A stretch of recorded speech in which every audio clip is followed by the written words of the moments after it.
I'm JP Tuesday. And I'm Kiki Canon. We've been Disney fans our entire lives. And now, as childless adults, we're undertaking a journey through the media that shaped our lives. Trying to find out if what made them special is still there. We are Rewatching the Magic. Hi, Kiki. Hi, Tuesday. Yeah, Disney Afternoon. We're finally going to get the chance to talk about it. This was, I think, the other half of our enduring Disney fandom came from Disney Afternoon. We have already talked about what a big influence the Disney Renaissance had on us, but also the Disney Afternoon was there for us every day. Every day after school, from 1990 to about, I want to say 97. Yeah, it's about right. It's about right.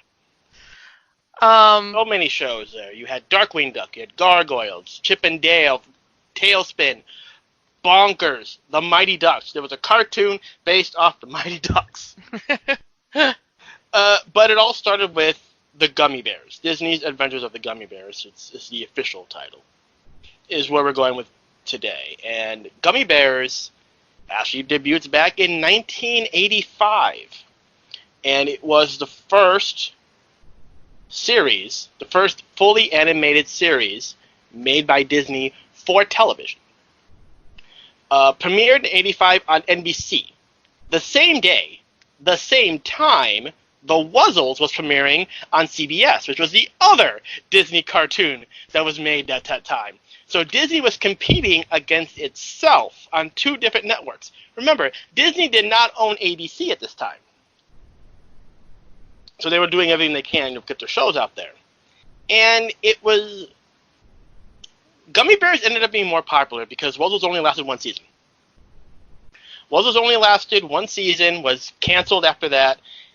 Gummi Bears lasted 6 seasons. 6 years of Gummi Bears going into the 90s.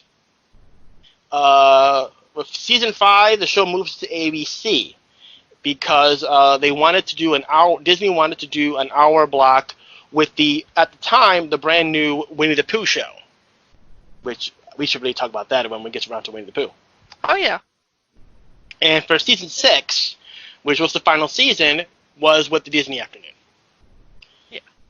And was so we're cheating a little bit with the Disney Afternoon block because this didn't start.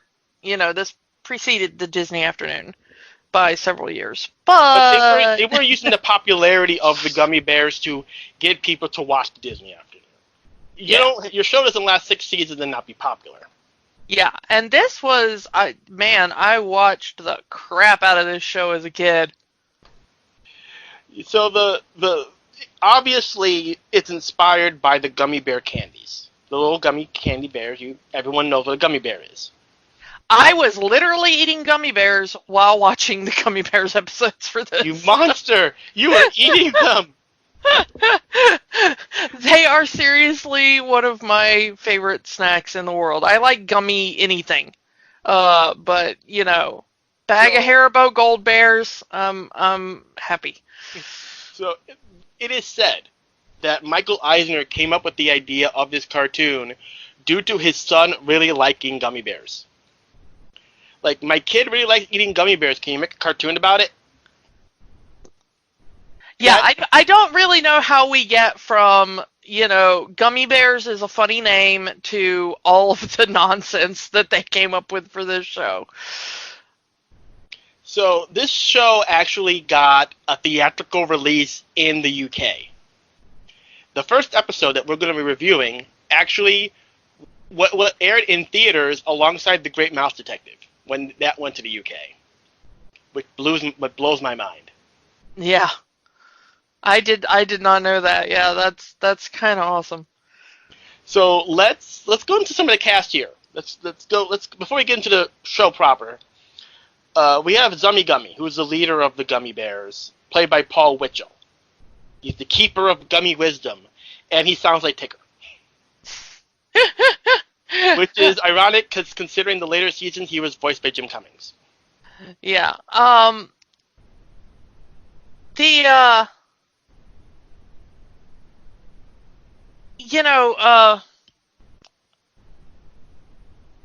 Paul Winchell, of course, was already a well-known voice actor.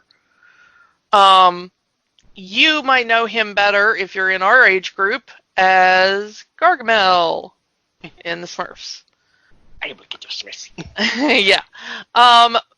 But of course, Winchell also the voice of Tigger, as we've already joked about, and he was also a ventriloquist that was of some note back in the day, in early TV, in the 50s and stuff. But yeah, he was a big part of a lot of our childhoods, especially with Tigger and with Gargamel. He was in the Aristocats. He was in Fox and the Hound. Lots of good Disney cred there, and lots of good voice actor cred. So we got next character, Gruffy Gummy, played by Bill Scott. He's a traditionalist. We must do things the Gummy way. Always doing things the Gummy way. We don't like humans. We don't like this. And, definitely he's supposed to be a tough guy. But as the show goes on, he kind of softens up. But he still has that tough guy voice. Yeah. Bill Scott, you will know most famously as the voice of Bullwinkle J. Moose. Hey, Rocky! Yeah. Which is interesting. Go ahead. Which is interesting because the next person on the list is Grammy Gummy, played by June Foray, who was Rocky the Flying Squirrel. Yeah. So yeah, we've got both Rocky and Bullwinkle in this one, at least for the first season, because Bill Scott only did the first season of the show. He was replaced by Corey Burton for the rest of the show. Yeah. So Grammy Gummy, she's the den mother, and she is the maker of the gummy berry juice. Even though her name... apparently not a good cook, according to one of the episodes we watched today. Okay. You tell your grandmother she's not a good cook. See what happens. One of my grandmothers was a horrible cook, and I told her that all the time. All right, who else we got? Tummy Gummy, played by Lorenzo Music, who you would probably know if you're in our generation as the original voice of Garfield. Yeah, and from the Garfield cartoon on TV, primarily. Yeah. Also did the voice of Peter Venkman for the Real Ghostbusters cartoon. Yep. And they're all the same voice. Yeah, Lorenzo Music really had one voice. And at least with both Tummy and Garfield, they are practically the same character. Tummy, they're the fat one. Yeah, they're the one that eats. Tummy is a little more adventurous. He doesn't just want to be lazy. He'll go out and do stuff. But he's more easygoing than the other gummy bears. He's more accepting of other things. He's more accepting of the human characters. He's more accepting of changing their lifestyle, of being more involved with the affairs of humans versus we need to stay in our little hole and be private and not interact with the outside world. He grows over the course of the series, but especially at the beginning, he is the walking fat joke. Kind of, unfortunately. Every show in our childhood had one, sadly. Yeah, because fat people are funny, apparently. Yeah. Let's move on. Sunny Gummy, the girl, played by Katie Lee. Yeah, in the Smurfs vein, there is the girl. Not the only woman in the cast, because there is Grammy and there is a human female character, but she's the girl. She's the girl of the Gummy Bear team. And she has her dream. Her dream is to be a princess. I don't know how you can be a princess of the Gummy Bears, but whatever. But she's also, of all the Gummy Bears, she's the one that's more interested in the human world. How do humans live? What are their delicacies like? What's their culture versus gummy culture? Yeah, the interesting thing is that she wants to be a princess, but she dresses very boyishly. Even for the Gummy Bears, she really dresses kind of the same. Grammy has like a very feminine outfit with a long skirt and everything, but she dresses more like Peter Pan which is kind of interesting. So finally we get Cubby Gummy, the youngest of the group, played by Noel North. He's the kid. Cubby's the kid. Every show in the 80s had the kid. But he had his dreams of being a gummy knight, which is very odd because one dreams to be a princess, one dreams to be a knight. Now kiss. It's like you know that's coming. We don't know if they're related. Yeah. So those are our Gummi Bears. In the show mostly surrounds three factions. We talked about the Gummi Bears. Let's talk about the humans. The Kingdom of Dunwin. We have our main human character, Kevin. I thought it was Kevin when I was a kid. It's Kevin, played by Christian Jacobs. He is a squire, and he wishes to become a knight himself. That's him and Cubbies have their little thing in common, as they both want to be knights. The interesting thing is that Kevin had a different voice in every single season, pretty much. Because the kid kept on growing up. Yeah. So he was played in the episodes we watched today, which are both from season 1. He's played by Christian Jacobs. He was later played by Brett Johnson. And interestingly, David Faustino, who's best known as Bud Bundy from Married with Children. And then later by Jason Marsden and R.J. Williams, rounding out the cast every there. season he had a different voice because voice actors grew up. And we're not pulling a Jake or a Steven here. Yeah. We need the character to stay young. Our other main human kid, Princess Kala, also voiced by Noel North. She's more adventurous. She's an adventurous princess, and she doesn't like being a princess. The whole, you must set an example for the rest of the kingdom, is something that's said in a lot of the episodes we've watched. And she doesn't want it. She doesn't want the pressure of being an example to be what royalty should be like. She wants to have her own life, her own adventures, as it were. She's more of a tomboy than the one dressed as a tomboy. Yeah, it's really interesting and very very kind of fascinating dynamic they have between Kala and Kevin. We have Kala's father, King Gregor, voiced by Michael Ray. He's the benevolent ruler of the Kingdom of Dunwin. He's a good guy. He tries to be a good ruler and a good father. Doesn't exactly go that way all the time. And he does want the best for Kala, wants her to be a proper princess, and he does kind of get disappointed and angry when Kala wants to pretty much not be a princess. She wants to be an adventurer. That's pretty much all we know. That's all you need to know about King Gregor, because he has no character development in the rest of the series. Yeah, he really doesn't. He's very much a flat good guy, good father. Yeah.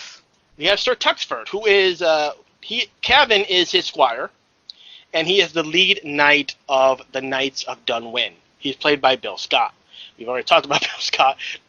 A lot of these characters are going to have the same voice actors, so because that's how it was in the 80s. Yeah. And how it still is today. Yeah. I mean, if you can pay one voice actor to do 4 voices, you're going to do it. So then we have Unwin. He's another squire, and he's Kevin's bully, played by Will Ryan. Yeah, he's the slightly older kid that makes fun of Kevin, like from the second the show starts, really. And we have our third faction, which is the Ogres. We have their leader, a human named Duke Igthorn, also voiced by Michael Ray. He is the main villain. He wants to take over and rule the Kingdom of Dunwin, despite the fact that he has his own kingdom, but he's not a king. Whatever. Yeah. I don't know why he doesn't just go like, I am king. I don't know if he's like, the ruler of a fiefdom underneath something or what. Maybe he just has the castle and there's no kingdom around the castle, just the castle. I don't know. He has his own castle. He wants to rule over Dunwin and become the king. We have a very one-note villain. He's very, very single-minded. We have Toadwort, his ogre lieutenant, voiced by Bill Scott. And he's kind of like his name suggests, he is the toady. He is literally Igthorn's toady. and he gets abused a lot in this series. And he always has the funniest nicknames for Duke Igthorn. Dookie. Yeah, Dookie being the number one, the one that he uses. Your dookiness, your... Because if you're 5 years old in 1985, the word dookie is funny. Yeah. As a kid, this was hilarious. And we have the ogre bodyguards, the other two main ogres, Gad and Zook, both voiced by Will Ryan, cause puns. Yeah. Puns, they're a thing. There are other ogres, they do not have names, and they have different voice actors in every episode. But, yeah, Igthorn is the leader of an army of ogres that do his bidding. Yeah, and at least at the beginning of the series, I don't think we know how this comes about. At least in this first episode, we don't know yet. Yeah. So let's get into the first episode. A new beginning. How is this a new beginning when this is the first episode and we've never seen these characters before? I don't know. I do. So anyway, we start the episode. Let's go to Igthorn and the ogres with the catapults, because that's how Igthorn is gonna get into the castle and take it over, by destroying it with the catapult. How does that work? You break down the walls and then you rush in and slaughter all the people. This is basic medieval warfare. I don't know what to tell you. But you just destroyed half the kingdom that you just wanted to conquer. Well, no, you can rebuild a wall. I mean, you got ogres to do your bidding after that. Ogres? I got an ogre slaying knife plus 9 against ogres. But you're not there. We're talking about gummy bears. Okay. Thank you. End scene. Anyway. So yeah, that's Igthorn with the ogres and the catapult. We have Kevin and Unwin, as Unwin is making fun of Kevin because he's wearing a gummy medallion. Passed down to him by his grandfather. And Unwin kind of laughs at him, saying gummy bears are fictional. It's like the Tooth Fairy, or, well, should I even say that if kids are listening to this podcast? It's fairy tales. It's just you say the word fairy tales. Gummy bears are fairy tales. They're not real. Yeah, and he calls him a baby for, like, what are you, a baby? You're still believing in gummy bear, Yeah, and kids, that's what they'll hear at school. You still believe in things we're not supposed to say. You're just such a baby. Yeah. No ruining the magic here. Yeah, unicorns aren't real, sorry. You monster. I am a monster. I am here to destroy all of your hopes and dreams. So yeah, Unwin is the jerk, and he causes Kevin to lose his I don't want to call it a steed, it's a mule. They're riding on mules because they're squires. So we get to the woodcutters, who are Kevin and Unwin are bringing lunch to the woodcutters so they can have firewood for the winter. And we see the guy who's kind of their supervisor, which is Sir Tuxford, on a hammock talking about hard work, because it's a joke, you see. Yeah, jokes. They're funny. So yeah, and they're talking about they're talking about ogres, because I'm saying, aren't you worried that you were in ogre territory in doing this? And Kevin again says, there's no such thing as ogres. And what happens? Here comes ogres. Yeah. See what you did, Kevin? It's all Kevin's fault. It's all Unwin's fault. It's everybody's fault. Yeah. I gotta say, the lunch that they're carrying, it's gotta be one powerful slab of meat to knock out an ogre that Kevin uses. Yeah. Have you ever had, like, salted beef from the time that would take somebody out? Like, that's like killing somebody with a giant hunk of the worst beef jerky. So yeah, and Sir Tuxford, he gets the heck out of Dodge trying to get help, quote, just to run away from the ogres. And during the chase out by the ogres, Kevin falls down and gets knocked out. All the while, Igthorn is trying to say, hey, get them out of here because they're getting too close to the catapult. Yep. Get to the castle. And we see Kala as she jumps from the top of the castle into a cart of hay. with no injuries. Yeah, she's very adventurous, that one. That's a badass move right there. If it was like a big bale of hay, fine, but this is a small cart with a small pile of hay in it, and she had to have jumped at least 10 feet. And she didn't get any bones broken. Kids are bouncy, what can I tell you? We'll get to the bouncing later. Alright. So Tuxford gets there and saying that they got their where their firewood is at is getting taken over by the ogres, and that Kevin has gone missing. And Kala shows that she kind of has a thing for Kevin. Like, oh no, Kevin's there. I mean, oh no, the squire is missing. They'll find him eventually, right? Yeah, she has such a massive crush. These two are immediately set up to have crushes on each other. Yeah. I mean, from the first bit, yeah. Because they're the main lead boy and the main lead girl, and that's how this thing works. Yeah. A princess and a squire. Yeah. A princess and a squire, the kingdom will never allow it. Alright. Back to Kevin. Back to Kevin, and he is surrounded by the Gummi Bears, who are wondering how he got a gummy medallion. How does a human have a gummy medallion? And they're considering taking it. And here's our joke that Cubby says, "Don't humans eat gummy bears?" That's just a legend. While you're eating gummy bears watching this cartoon. I was like, yes, I do, and they're delicious. And, yeah. Go ahead. I loved them fighting over whether or not to just take the medallion off of his passed out corpse. But they argue too long. Yeah, they argue too long and Kevin wakes up and just shoots up saying, "Hey, gummy bears!" And they get out of there, and we see the first instance of gummy berry juice that makes the gummy bears bounce. I'm not sure how that works, but it's what they do. And we see Cubby Gummy bouncing all over the place. It must not cause any injuries, because he really does hit his head really hard on that tree if he's bouncing. Yeah. Maybe makes your entire body rubber for however long. Anyway, and here comes the ogres again, trying to chase off Kevin. Run through the gummy bears. Gummy bears are getting out of dodge or getting into the tree to get out of there. And Tubby Gummy needs to watch where he's going because he knocked Kevin into the tree.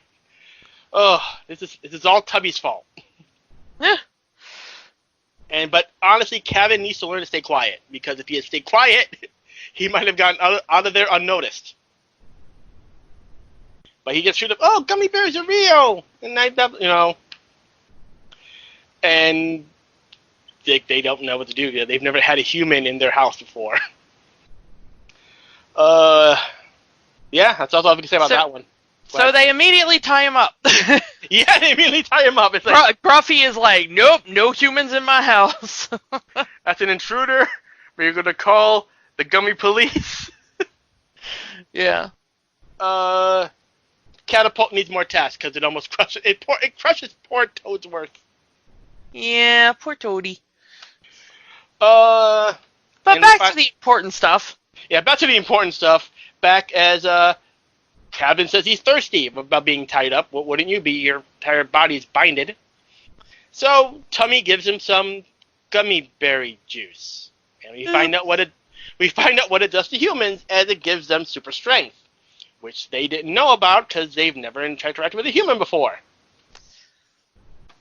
Now imagine what they would have done if Kevin had started bouncing like they do, all tied up. Yeah. So yeah, this is a crux of the story that happens a lot, is humans drinking gummy berry juice and becoming strong. It doesn't last very long, but it does give them super strength. So whenever they're in a tight bind, they just give one of the humans gummy berry juice, and the human just gets them out of the predicament because strong. So, and even at this point, even as with the super strength, he's holding up the door with the bears on it. He says, "Wow, if I'm like this, Kala will notice me." Yeah, like I said, immediately they have set these two up as some sort of mutual crush couple. Yeah. And they do actually agree to let Kevin go if he swears to not to reveal the secrets of the Gummi Bears. And they literally have him swear on the Gummi Bible. Yeah, the gummies have a magic, let's call it a holy book. Yes. They don't call it that, but that's what it is. It has all of their history on it, all of their stories, and all of their magic. So yeah. It's just their Bible. And apparently it glows, meaning that Kevin told the truth. Which is very useful. We need some of those. If only a Bible would glow if people told the truth in real life. Yeah, can you imagine that in court? Do you intend to tell the truth? Sure. You know, like... Take him away. So they get Kevin and in their little quick tunnels to get him back to the kingdom. And I'm watching this, and I'm thinking this is a missed opportunity to have a Gummi Bears quick tunnel roller coaster at Disney World. Yeah, I never knew why this was not a ride at Disney World. Even as a kid, I was like, that would be so fun.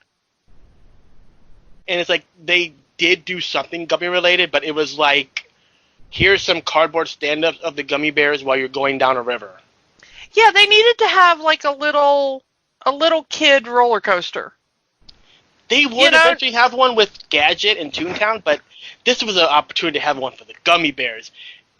Can you imagine like a cart shaped like that quick tunnel car going through the loops like that? That would have been awesome. Yeah, I mean, it would have been great. I would have loved that as a kid. I would love that now. Yeah. Honestly. I do like in the animation how the shape of the seats keep changing. Because when they first get in the cart, it's like individual seats in the cart.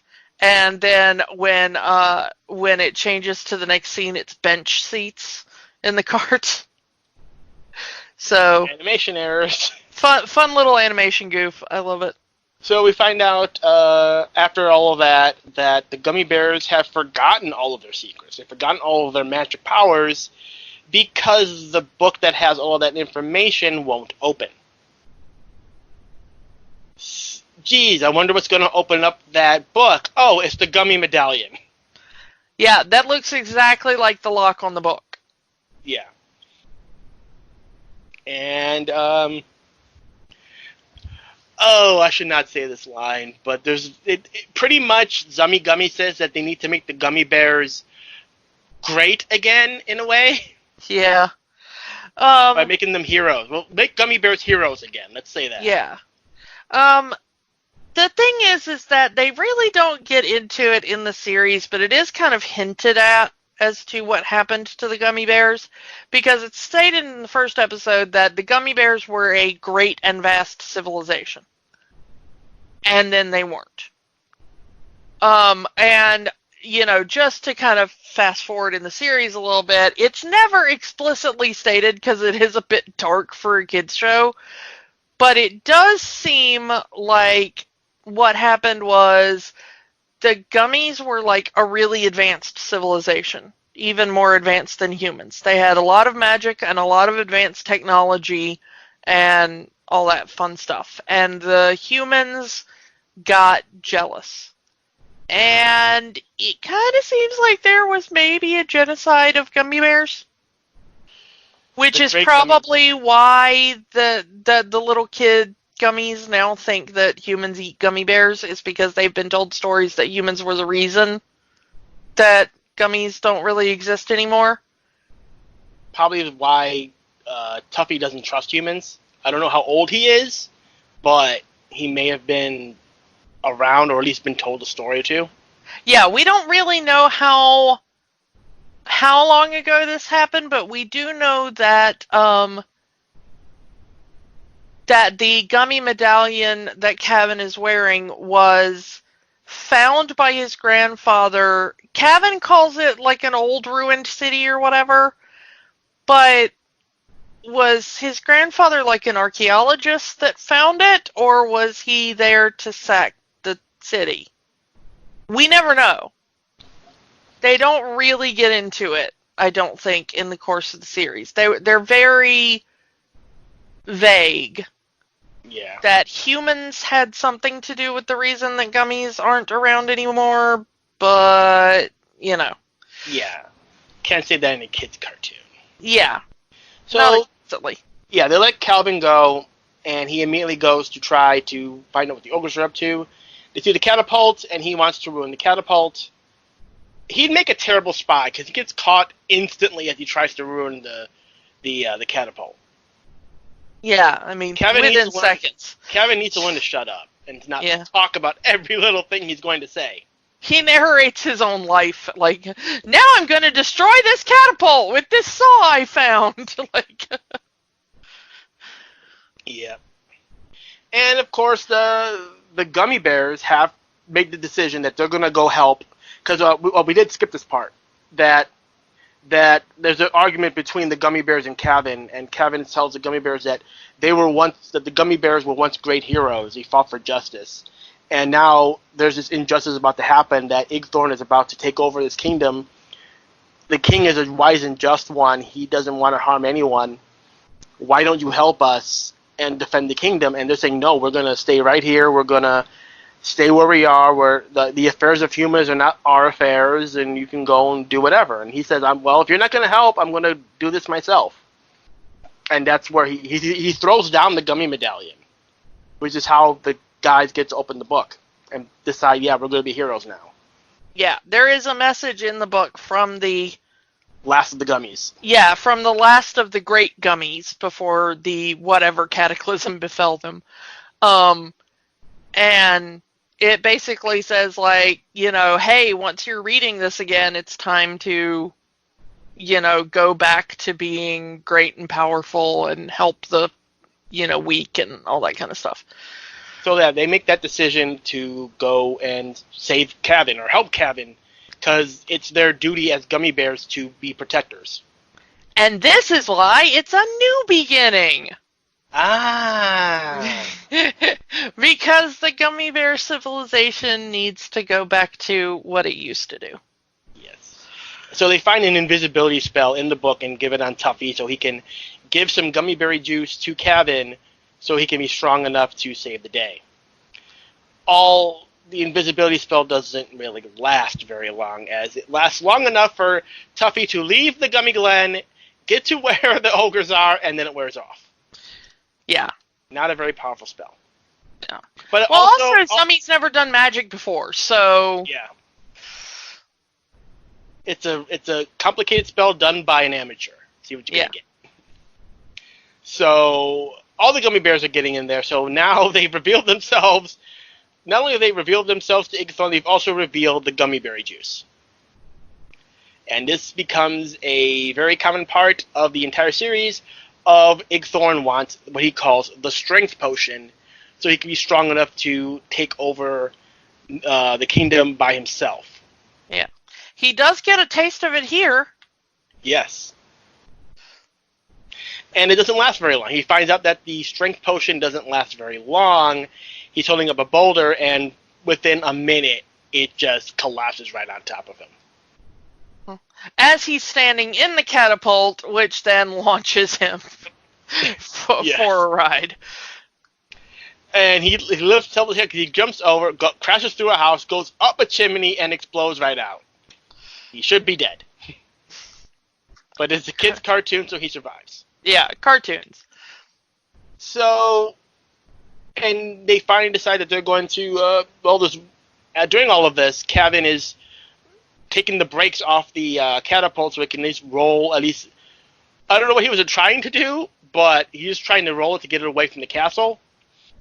But it now rolls, so far, it rolls into the drawbridge, crashing into it, and that's got to be a very strong drawbridge because the catapult just is destroyed and the drawbridge, not a scratch on it. Yeah. Kevin's okay. Yeah, Kevin's okay because cartoon. Yeah. He gets up there and he says, I planned to do this. I had it crash into the castle so it can be destroyed. Yeah, I did that. How did you do it, son? Well, I did it, and then, even though the Gummi Bears have already revealed themselves to the bad guy, Kevin has to keep a secret and not tell the kingdom that Gummi Bears helped him. So he's a good kid. He keeps his promise. He did not tell the kingdom or anyone else about the existence of the Gummi Bears. And So he's sold himself as he's loyal to them. He can be trusted. Yeah. And at the end, the episode ends with the Gummies starting their own chapter in the book of how their run as being heroes are starting. That he's helped this young boy save his kingdom, and this is the new beginning, as we talked about, of their chapter in their lives as heroes. And that is the end of the first episode. So as first episodes go, that pretty much tells us everything we need to know about the series. Yeah, it does a really good job of just setting up the three factions and, why the Gummi Bears want to stay secret. Not in great detail, but you get the sense that something bad happened that wiped out most of their race. Yeah, as far as they are aware, they are the last Gummi Bears ever. Yeah, and there's only 6 of them. Yeah, they would find more later in the season because they needed stuffed animals to sell. Yeah. But, yeah. It had been a hot minute since I had seen any Gummi Bears. I'm just gonna say it. I had not seen this since I was maybe a teenager. Mm-hmm. And it was fun. This was such a big part of my childhood. Does the episode hold up to you?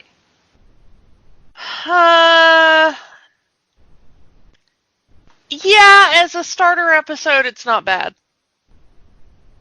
Yeah, it does the job. Is it great? No, but it's functional and it leads into a good series. It's not boring, but it's very basic. Yeah, very basic, again, an 80s Saturday morning cartoon series, which at 80s cartoon series in, 80s cartoon series on Saturday mornings, not even on Saturday mornings, even on weekdays, did not have a lot of continuity to begin with. So this did a good job, in doing that. Yeah, Gummi Bears actually shockingly had one of the more kind of continuity lines in cartoons at the time.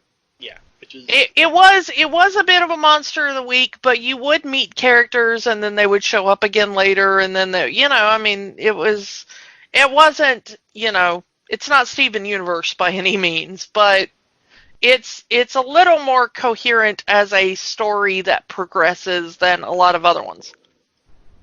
So we're going to fast forward a bit. We're going to fast forward to episode 6. The reason we're going to episode 6 is that most of the episodes between these two are just 11-minute shorts as half-hour episodes, so they don't really advance the story in any way. This is the first episode really that advances the story in any meaningful way. And that would be episode 6, A Gummi by Any Other Name. So we start off in the castle with Princess Kala, who is walking on the edge of the castle. Apparently she does this every day. And this is where we really find out that Kala really doesn't want to be a princess in the traditional sense. What do you mean? A Disney princess that doesn't want to be a princess? We've never heard that before. This is the original. This is 85. Ariel hasn't even been written yet. Yeah, and honestly, for a company, I was sitting there laughing about it today, because for a company that has built its brand over the last few decades on the backs of princesses, and honestly, even from kind of classic beginnings, for a company that's so synonymous with the word princess, none of their princesses actually want to be princesses. Yeah. It's very weird. Yeah, she's definitely, Kala here, she's definitely a free spirit. And lots of preteen angst coming from Kala in here. Like, you never let me do anything, Daddy! I want to do this! I don't want to be a princess! Yeah. Go to your room. And that is pretty much the response her father gives. He's not really yelling. He's yelling at her because she's kind of being a drama queen in this part. She has and also it's dangerous. He's trying to keep her safe. You tell throughout this episode that his biggest fear is her safety. And once again, it's a Disney princess without a mom. We don't know what happened to the mom. Yeah, we have no idea what happened to the mom. So maybe there's a reason that he's, at least at this point, we don't know what happened to the mom. I can't, like I said, it's been a long time since I've seen any of these episodes. I can't remember if they ever mention what happens to her mom. So let's get the counterpoint of this with Sunny Gummy doing chores back in Gummy Glen, and she complaining about doing chores.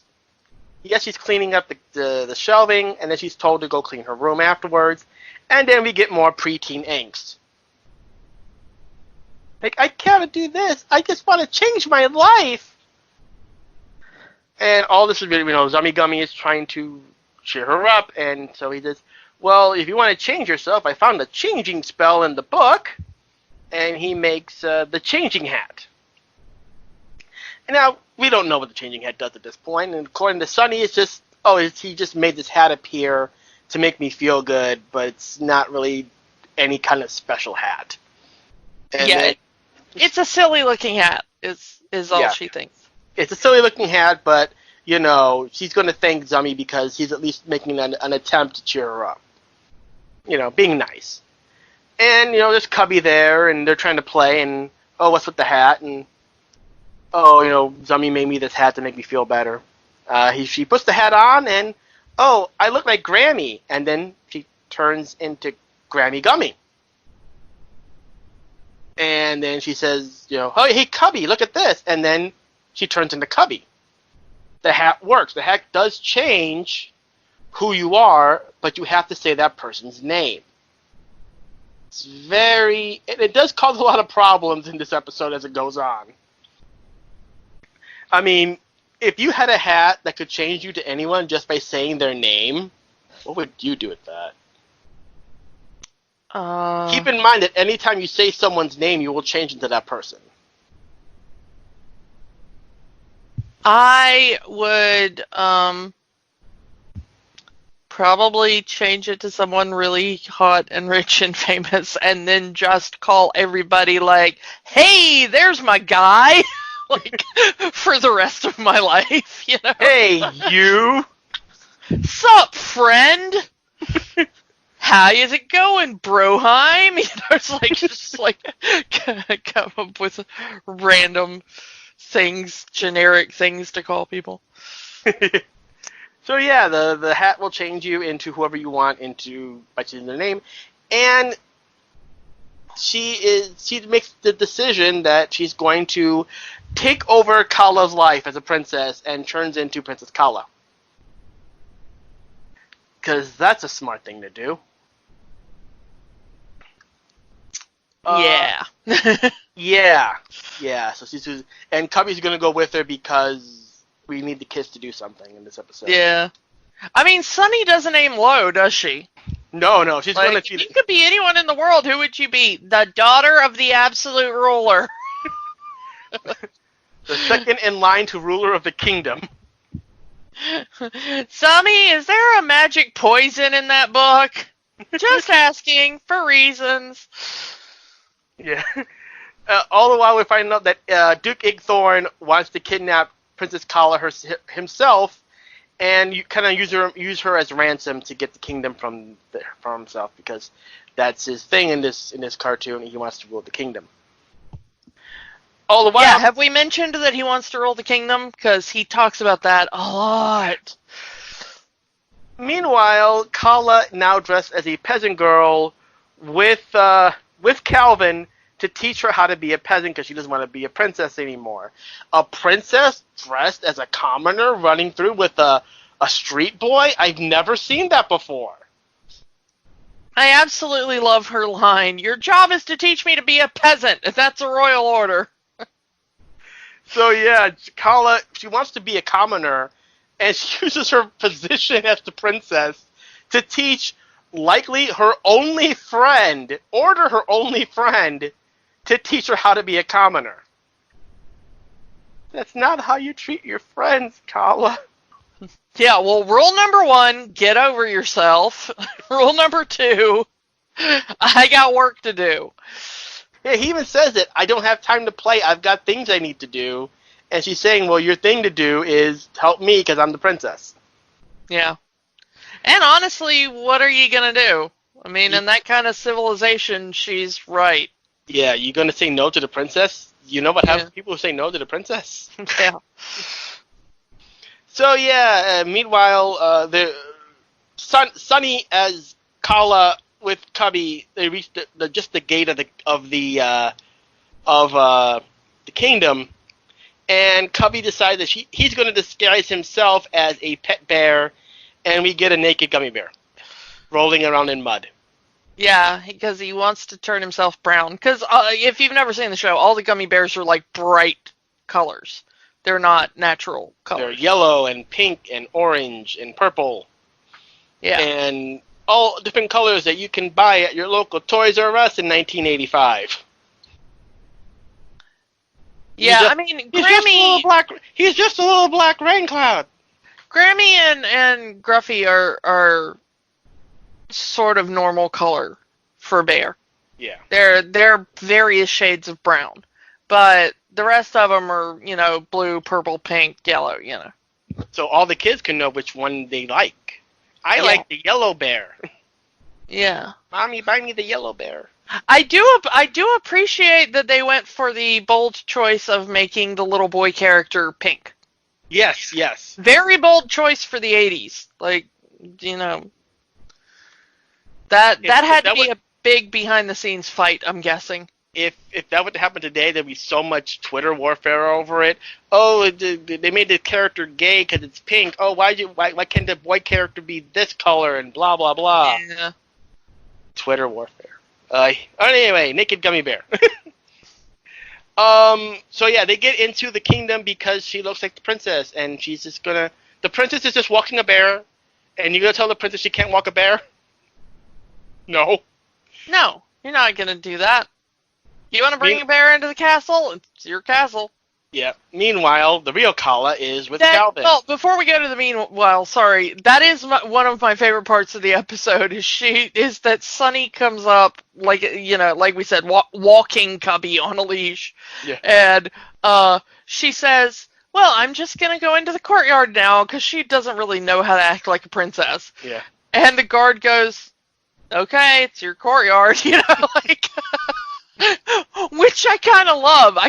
Like, of course it's her court. Like, she's just going to be like, okay, I'm going to go inside my house now, like. I'm going to go inside this house, which I own, because I am the princess. Yes, I am the princess. Yeah. Make it a little bit more obvious, Sonny. I just love how, of course you're going to do that, princess. That's what you do every day, Like, the guard is just completely like, I don't know why you're telling me, I'm just a guard. They don't pay me enough to take care of this girl.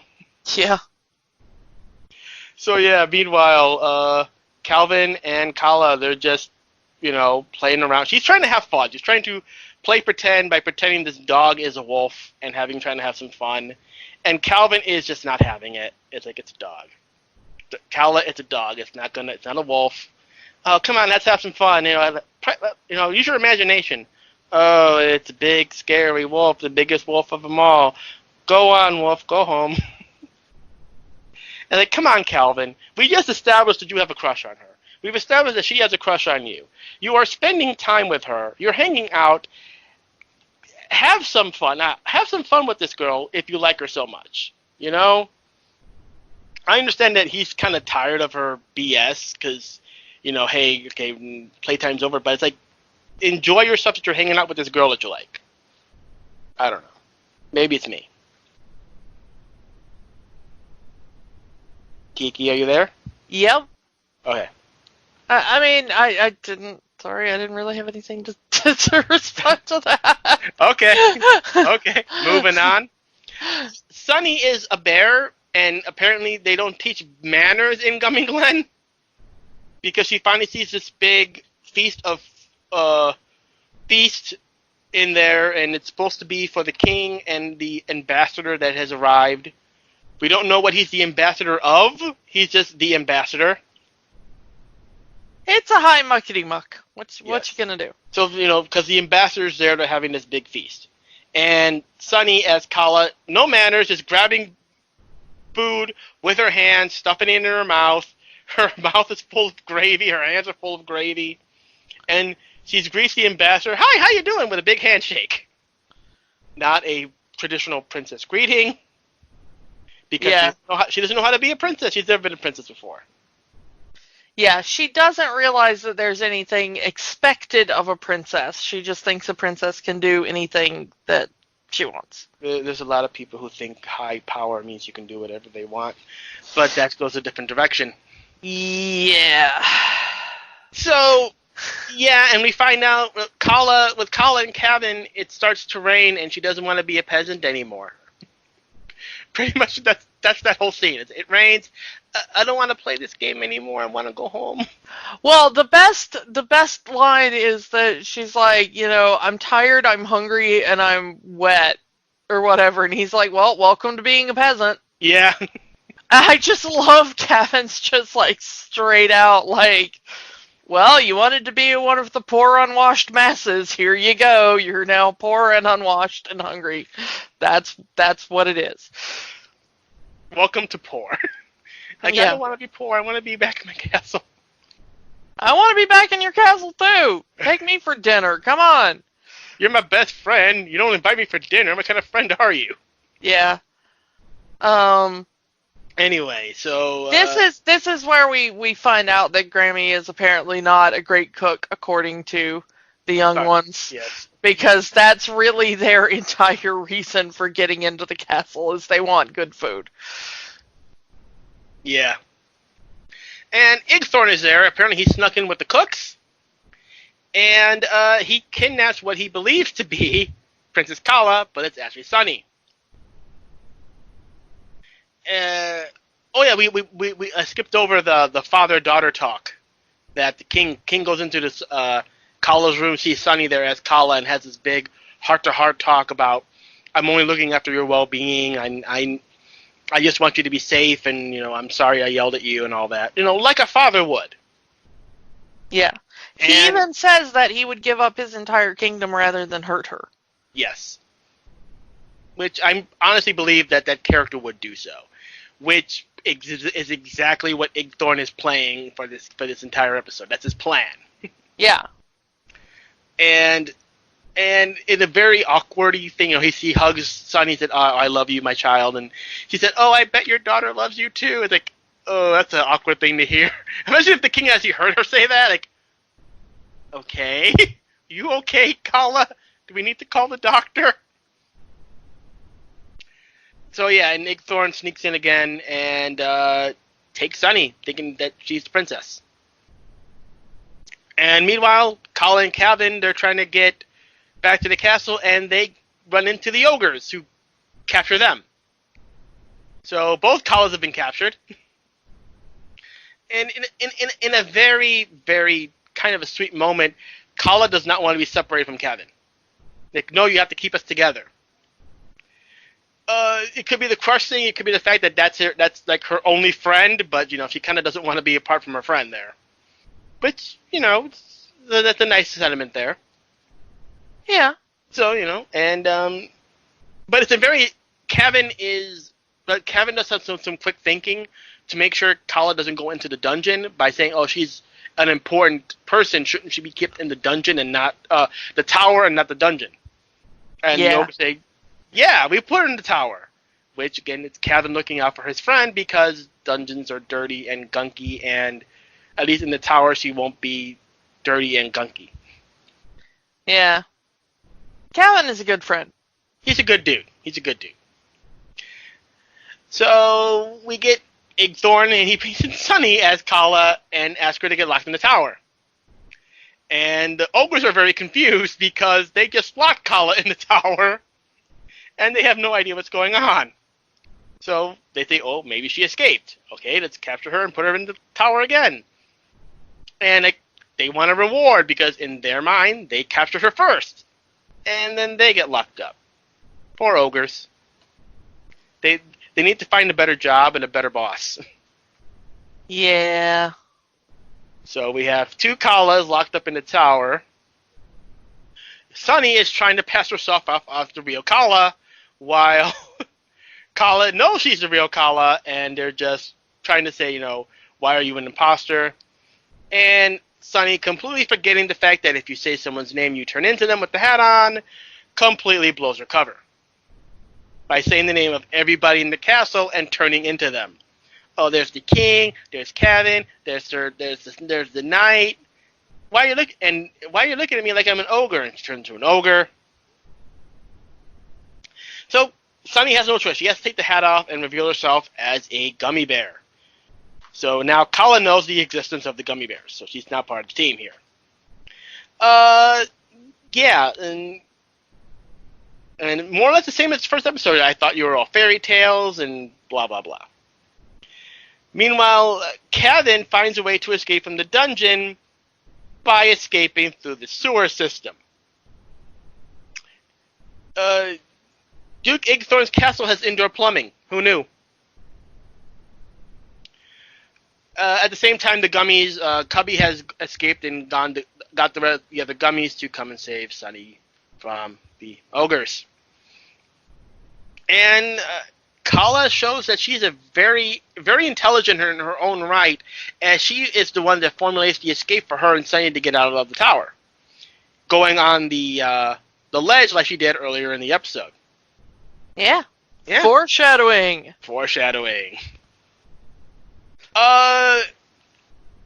Yeah, and as this is happening, Kevin, who had escaped, mind you, through the sewer, climbs up the tower to try to get to Kala, and runs into Duke Igthorn, who opens the door to try to gloat over getting Kala.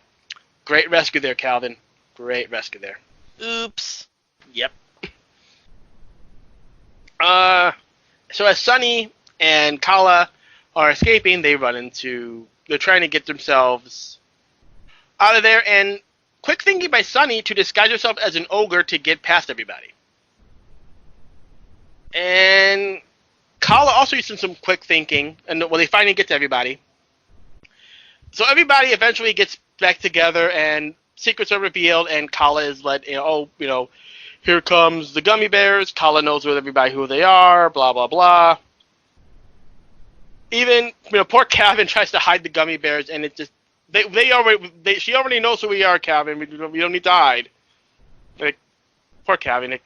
It's like Kevin, he has this one special thing, and now he has to share it, poor Kevin. Every kid goes through that at one point, I think. But anyway, they need to get away from the bad guys, so Kala takes the hat herself and disguises herself as Duke Igthorn. Yeah, again, Kala is smart, man. Tuffy, she gets props from Tuffy, as Tuffy calls him the bravest girl he's ever seen. Yeah. I mean, you've impressed Tuffy, Yeah. So they try to, she still sounds like Kala, she doesn't sound like Duke Igthorn, so they try to use a voice spell, and it makes her into a chipmunk. But they use this by turning Duke Igthorn's voice into a chipmunk, so they both kind of sound squeaky, and no one really knows, and the ogres don't know which one is the real Duke Igthorn. Yeah. So they decide to settle this in a nastiness contest. Who is the most nasty? Who can do the most cruel things to the ogres? And that'll prove who the real Duke Igthorn is, because kids cartoon. Yeah. So they find, but all of this is a distraction while they try to get the drawbridge open so they can all escape. Remember what I said about a quick getaway? Because they give the Gummi Bears use to Kevin so he can use his strength to open the drawbridge, but it doesn't last long enough to get the drawbridge all the way down. And even when instead breaks the drawbridge. Again, the kingdom has better drawbridge technology than Duke Igthorn has. Yeah. So they finally decide, they run into a room, and Igthorn is chasing after them, gets into the room with them. Kala, again, smart thinking, puts the hat on Igthorn. Igthorn immediately looks and says, Princess Kala, you're here. And Igthorn turns into Princess Kala. Everyone escapes, and there's the big distraction as the ogres think Igthorn is the princess.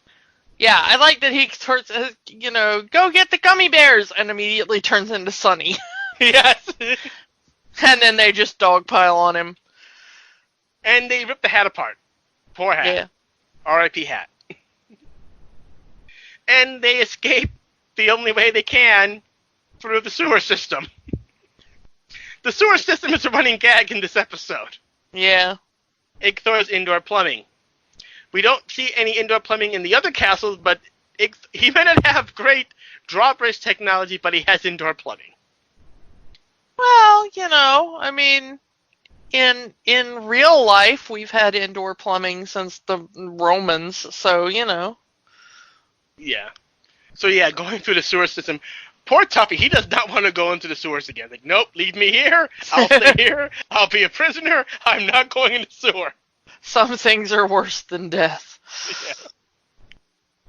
But they all escape through the sewers, and they make it back to Gummi Glen, and officially induct Kala as a member of Team Gummi, and she promises to keep the secret. And now they're all friends. Yay, friends. Friends. Yeah, so, that's the end of the episode. That's why we kind of that's why this episode was chosen, because this kind of brings Kala into the team. So both characters are now, they know of the Gummi secrets, and it's really the only episode that advances the story at this point. Yeah, and the two of them become the typical, they're all fun and adventure together. Sometimes it's just one or the other, but frequently after this point it will be the two kids together doing something, and all when Gummi madness ensues. Yeah, and sometimes we'll still get Calvin by himself, sometimes we'll get Kala by herself. Yeah. But yeah, it's their way of getting both kids into adventures with the Gummi Bears. Because honestly, there were those couple of episodes in between where Kevin was like, I gotta go do a thing with a friend by myself in the woods, So the idea of, you can't tell any other human I'm glad they didn't stick to that for too long. Well, at least now, either one now has cover. So, Kala can cover for Kevin. And she does in various episodes when Kevin needs to go. And they both can't go, Kala kind of covers for him. Oh, I send him on a mission to do a thing for me. So, what say you about this episode? This episode is your, a typical Prince and the Pauper type of episode. It's also, Kala learns that being poor isn't as carefree as she thinks it is. And, it's one of those things that we learn in a lot of those kids shows, the grass isn't always green around the other side. Yeah. And Sunny learns that being a princess isn't just sitting in a castle and doing whatever you want. Yeah. She still has to do her chores and everything, but being a princess requires, learning to be regal, learning to be proper, and, she doesn't want to do that because she's a bear. She's more of a, like you said earlier, she's more of a tomboy than anything. And the thing is so is Kala. Yeah. Which is the interesting thing, is that both of the young girls in this are not traditionally feminine, I guess, in some ways. Mm-hmm.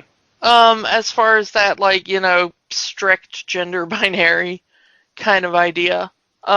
Is that they're both adventurous, and Kala is exceptionally smart. Compared to a lot of the other characters. Yeah, she would make a good ruler when she comes of age. Yeah, I mean, that would be an interesting thing if she, continued down that path. But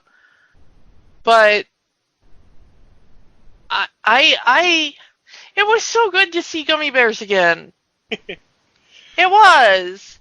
So, would you recommend this to someone who had never seen this before? Or is it more of, this is my childhood, or nostalgia? There are some cartoons that are really good as an adult, where you're like, man, this holds up as a story. Mm-hmm. And we're very fortunate that a lot of the shows from our childhoods do hold up like that. Like Batman the Animated Series. Yeah. You know, like, that's still good as an adult. This one, it was very much for little kids, I think. Yeah. There's not a lot of plot. It's very Smurfs. Mm-hmm. It really is. Like, when I watched it, I was like, man, I did not realize how much Smurfs this is. Instead of little blue creatures, we have teddy bears. Yeah, and it's very much a kid's cartoon. They weren't expecting parents to sit down. You know, this is not Animaniacs or Muppets or something where it's like, you know, kids can watch it, but there's some jokes in there that only the parents will laugh at. This is very much like, no, we're just here to babysit your kids. So it was good to watch it again, but I think if you're an adult who didn't have, like, really nostalgic feelings from your own childhood about this, it's probably not going to be a thing you're going to get roped into. Yeah, I would at least recommend watching the first episode if you've never seen these before, and that's really all you would need to watch if you never grew up with this as a fan, because the rest of it is just, we grew up with it, so we're going to relive our childhood for half an hour, you know? Yeah, that was our discussion on Gummi Bears, our first dip into the Disney afternoon.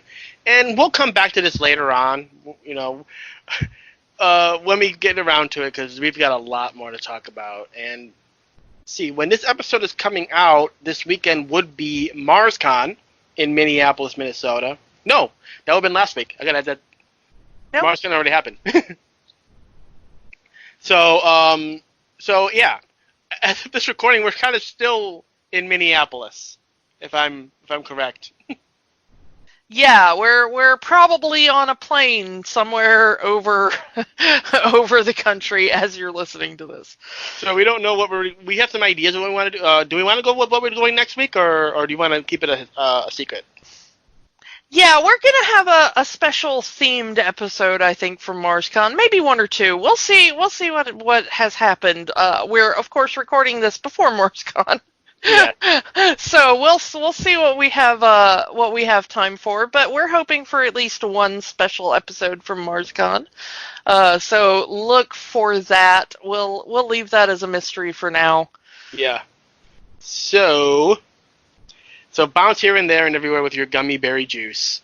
I'm surprised they never did that. I'm surprised they never sold gummy berry juice. Yeah, that should have been like, you know, gummy berry juice and Ecto Cooler should have been like the drinks of our childhood. Get a deal with Welch's for grape juice, label it gummy berry juice. You would have sold a bunch of that. Yeah, that would have been great. Put a little extra sugar and caffeine in there. And then the kids will bounce around. Yeah, that would make your kids bouncy. The thing is, though, about gummy bears is if you have little kids in the target age range, they might actually enjoy this. Yeah. That might be the time when you want to get into it, you know. But, you know, I don't know. I think I had fun. It was great. It was nice going back and watching this old cartoon again. Again, we'll probably get the other Disney afternoon cartoons eventually. Yeah, and I am going to say that just already I'm thinking that most of the other Disney afternoon cartoons will hold up a little better. This was definitely their first foray into it, and they are aping the styles of a lot of other groups in this, specifically the Smurfs. Mm-hmm. This is very Smurfs.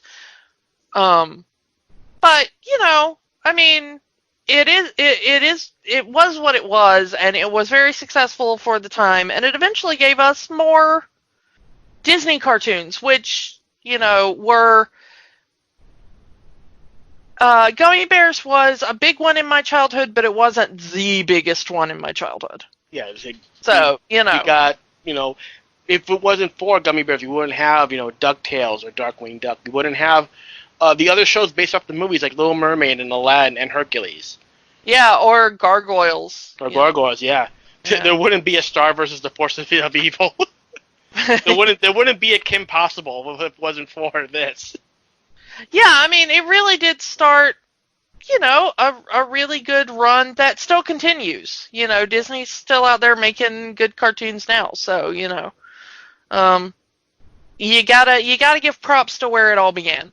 Yeah, and we've done that with this episode and the previous episode. Yeah. So I think that's all we can do about this one. So we will see you guys next time for whatever it is we decide to do. Thank you all for listening. Check us out on iTunes. Leave a review. Check us out on Spotify and all our social media platforms. Yeah, and if you want us to review something, please go on Twitter, go on Facebook, drop us a note, tell us what you want us to talk about. Because we're open to pretty much anything that Disney owns. So. And that's a lot at this point. That is everything. Disney owns your soul. If you want me to talk about my soul, I'll do it, but I don't really think that's going to be a great episode. We might have to put an adult rating on that episode. It is a dark and shriveled little thing. Only the bravest may enter. All right, so that's all we got to talk about. Thank you for listening. Goodbye, everybody. Bye! Thank you for listening to Rewatching the Magic. We invite you to keep the magic going by joining the conversation online. Find us on Facebook at Rewatching the Magic, on Twitter at Rewatch the Magic, and of course, find all new episodes at rewatchingthemagic.podbean.com. Until next time, remember, the magic is for everyone. It only stops if you let it.